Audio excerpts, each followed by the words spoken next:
ये राजनीति का सवाल नहीं, ये सवाल है न्याय।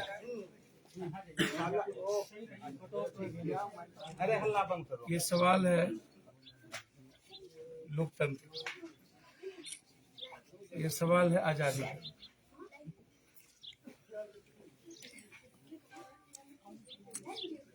यह सवाल है कि आम आदमी समाज में सुरक्षित रहेंगे कि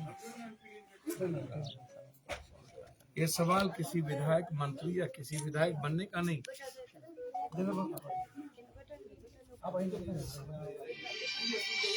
हर व्यक्ति को स्वतंत्र रूप से निर्णय लेने की आजादी का अधिकार है, संविधान के रूप में भी। सरसी के बारे में जब हम सोचते हैं, मुझे आश्चर्य होता है। एक आर्थिक सामाजिक रूप से संपन्न सरसी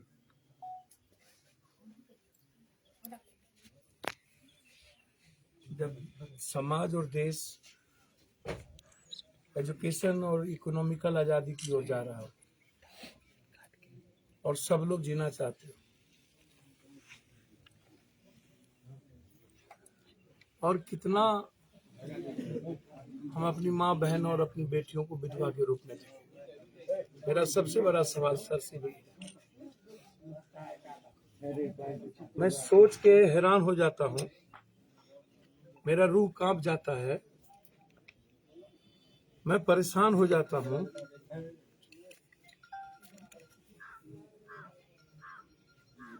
क्या पूर्णिया जिला में सरसी को शैक्षणिक, आर्थिक, सामाजिक रूप से जिसको नंबर 1 होना चाहिए, क्या उनको हमेशा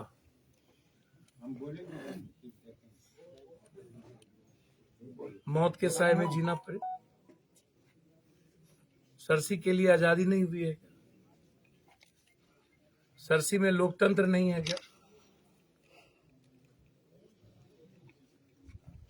सरसी में संविधान का कोई सरोकार नहीं है क्या?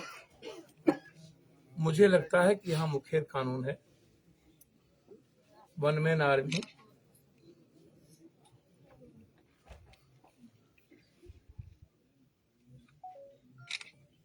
लोकतंत्र और कानून दोनों जागीर बन गया हो,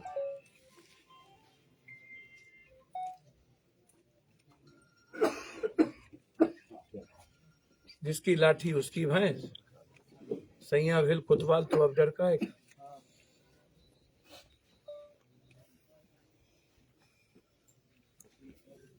मेरा सबसे पहला सवाल है, चुनाव में एक आवाज उठाने वाले व्यक्ति की हत्या हुई। उस घटने में औपचारिकता निभाई गई और उसके बाद पुलिस प्रशासन ने उसकी लिपोपापत्ति कर दिया। आयो राम गयो राम, बात खत्म हो गई। ना कोई सुनने वाला, ना कोई देखने वाला, चली गई। लोगों को लगा, अपराधी को लगा कि मुझ पर कोई नहीं, मैं सबसे सुपर पावर, मैं जो चाहूंगा वही होगा। समाज में जो विरोध उठ रहा था उसको पहली बार दबाने की कोशिश और फिर घटना दब गई। फिर दूसरी घटना, सच्चाई है, कहा गया कि 47 और अन्य हथियार लेकर के बिट्टू सिंह पकड़ाए। तो सरकार को चाहिए था, ये 47 आया कहां से? क्या पुरलिया वाला है? या अभी जो जिसमें अंबानी से, अदानी से लेके बहुत सारी चीज इन्वॉल्व है और लगातार एनआईए उसकी खोज कर रही है। ये 47 वहां से है। मैं मान लेता हूं कि बिट्टू सिंह के पास 47, तो क्या बिट्टू सिंह का 47 खुद तो नहीं बनाया? क्या इस पर पुलिस प्रशासन को इंक्वायरी करनी चाहिए कि नहीं, बिट्टू सिंह के पीछे कौन कौन है, ये 47 कहां से आया और कितने 47 है, 56 है। और जिस वक्त 47 लेके गिरफ्तारी हुई उसकी तस्वीर जारी करनी चाहिए थी। वो तस्वीर है या नहीं? और जहां 47 लेके गिरफ्तारी हुई वहां पर कोई प्रशासन को छोड़ अन्य कोई गवाह है कि नहीं? एसटीएफ, पुलिस, मुद्दे भी हम, मुद्दाले भी हम, दोनों, चित भी मेरी, पट भी मेरी। तो उसकी इंक्वायरी नहीं होना वो भी एक साजिश का हिस्सा, और वो भी लगातार आवाज दबाने की एक तैयारी। बिट्टू सिंह का अतीत या वर्तमान क्या है मैं उस पर नहीं जा रहा हूं, बिट्टू सिंह जी के हथियार पे जा रहा हूं कि हथियार से वो गिरफ्तार हुए, तो उसकी जांच होनी चाहिए, और वो जांच भी सीबीआई से होनी चाहिए। वह घटना जिसमें वो जेल गए। तीसरी घटना, जब कोई परिवार, कोई पत्नी या कोई व्यक्ति मारने की साजिश और गोली चलाने की साजिश के बारे में थाने को, डीएसपी को इतला देता है, तो फिर सुरक्षा की गारंटी किसकी होगी? और केस इंडोर्स क्यों नहीं होता है? तो मेरा मानना है, पहला पार्ट है कि क्रिमिनल और पुलिस प्रशासन सरसी के मिलकर इस हत्या को अंजाम दिया। नहीं होनी चाहिए। इसमें थाना प्रभारी पर भी 302 का मुकदमा लगा, डिस्चार्ज होना चाहिए, और थाना प्रभारी की संलिप्तता है तो उसको पता पूछना चाहिए कि इसमें कौन कौन लोग इन्वॉल्व हैं, और थाना प्रभारी की पूरी टेलीफोन की एसआईटी जांच करके उसकी इंक्वायरी करिए कि लगातार इस इलाके के कौन कौन अपराधी और कौन कौन नेता का फोन उस थाना प्रभारी से डेली बातचीत हो रही। हम उसके टेलीफोन की पूरी प्रिंट थाना प्रभारी की चाहते हैं कि सरकार निकाले। जिन लोगों का नाम यह परिवार दिया है, क्या थाना प्रभारी या उनके कोई परिवार के रिश्तेदारों का टेलीफोन लगातार उस थाना प्रभारी के मोबाइल में है या नहीं? तीसरा, सबसे इंपॉर्टेंट, कि मोबाइल लोकेशन क्या कहता है। जिन अपराधियों का नाम दिया गया है, हम उस के अपराधियों के मोबाइल लोकेशन की मांग कर रहे हैं। 10 किलोमीटर के रेडियस में वो अपराधी है या नहीं? यदि वो 5 से 10 किलोमीटर के रेडियस में है तो अविलंब उसकी कुर्की, 3 महीने के अंदर एक्सपेडी ट्रायल, एक कोर्ट का गठन और अविलंब फांसी की मांग। जिला परिषद महोदया जो बेटी की तरह है मेरे लिए, उनकी सुरक्षा की जिम्मेदारी सरकार की हो। साथ साथ यदि एक परिवार पहले भी इस क्षेत्र के विधायिका या मंत्री जी का नाम लिए हैं, मैं यह नहीं कहूंगा कि किसी के कहने से कोई दोषी या कोई निर्दोष हो जाए, लेकिन यदि नाम लिया गया है, 120 भी में ही हम थे 12 साल, यदि आप नाम लिए हैं, उसके पहले भी चुनाव में नाम लिया गया था, तो चाहिए था सरकार को कि उन पर कोई उंगली ना उठे, और खुद विधायिका जी को, मंत्री जी को चाहिए था कि वो सरकार से मांग करती कि मैं निष्पक्ष हूं, मैं कहीं नहीं हूं, इसकी इंक्वायरी सीबीआई से करा दी जाए। दूध का दूध, पानी का पानी सामने आ जाएगा, जनता इसको देख लेगी। एक तब भी नहीं हुआ। अब दूसरी घटना में उनकी पत्नी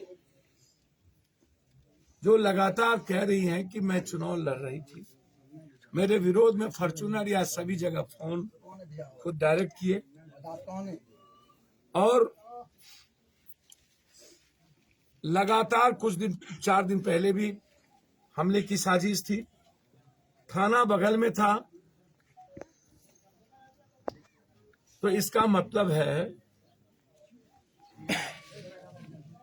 कि उनकी मौत सुनिश्चित थी।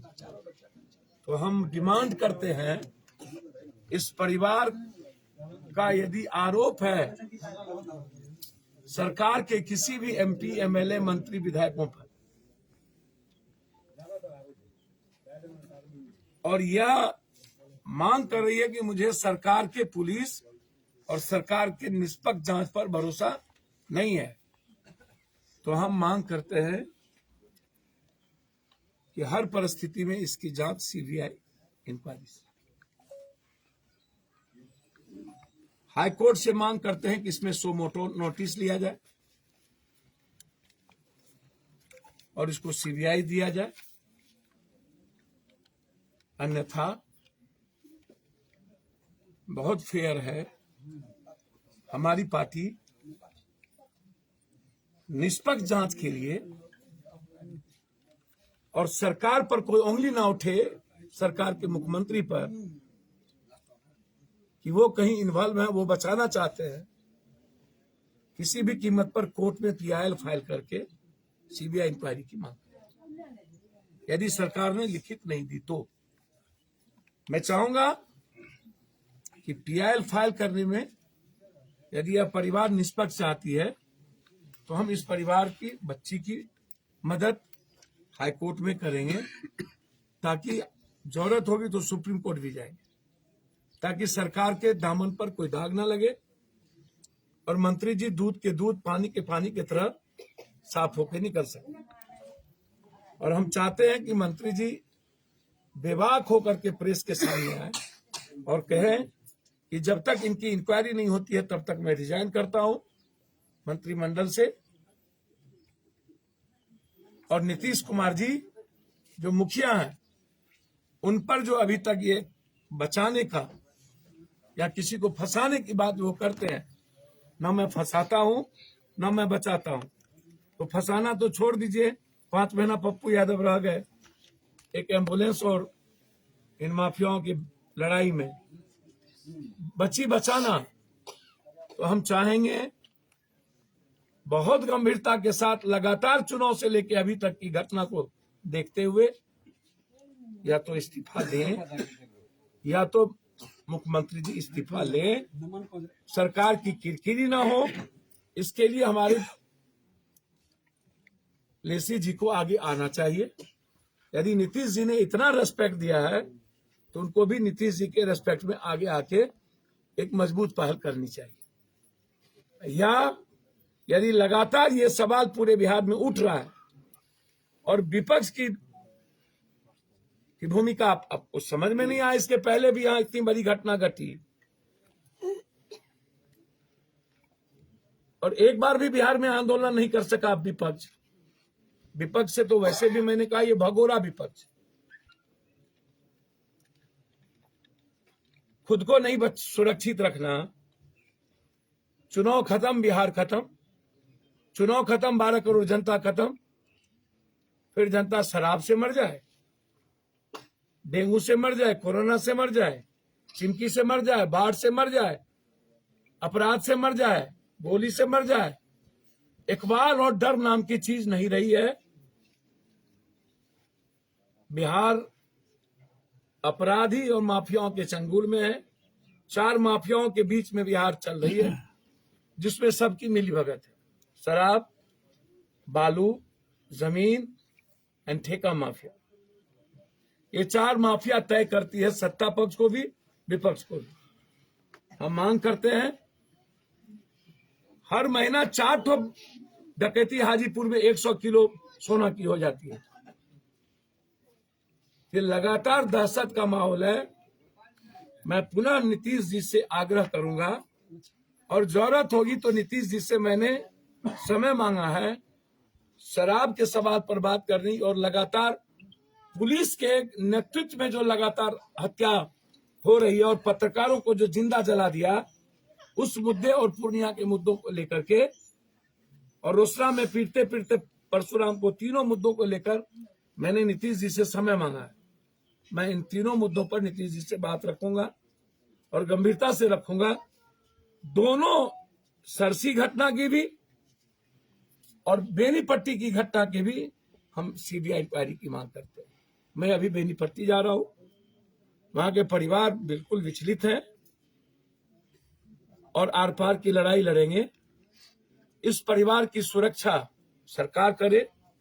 सरकार यदि सीबीआई इंक्वायरी नहीं करेगी, इस्तीफा नहीं लेगी, यह बच्ची यदि हाईकोर्ट और सुप्रीम कोर्ट जाने को तैयार होगी पीआईएल के लिए, तो हम और हमारी पार्टी तन मन धन के साथ इनके साथ रखेंगे।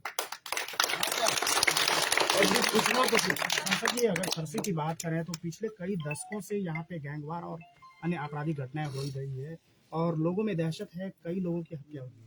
सर, मैंने पहले ही कहा, रोंगटे खड़े हो जाते हैं सरसी। इतना अच्छा सरसी